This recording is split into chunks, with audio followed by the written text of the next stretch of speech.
Hi, today I'm gonna bring you a trick for your pans. You will make it a non-stick only with this baking paper, and with it you will fry it everything less oil spots.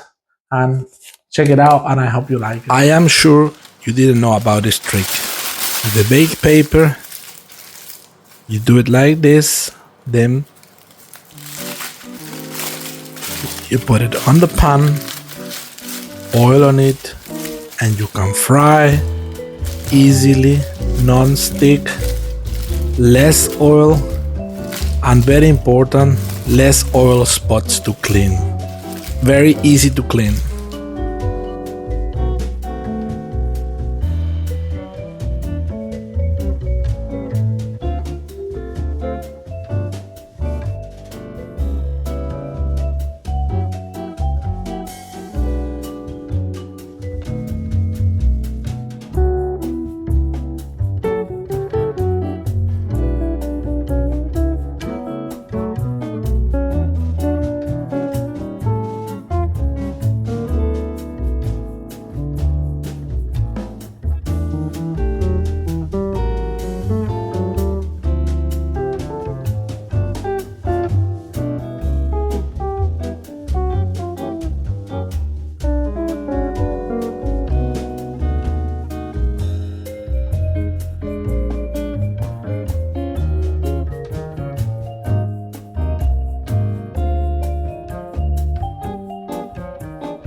Now you can fry at home, very easy, less mess, no dirt, this messy oil sticks everywhere.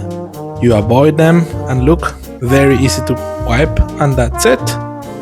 I hope you like it and it helps you. Take care, bye.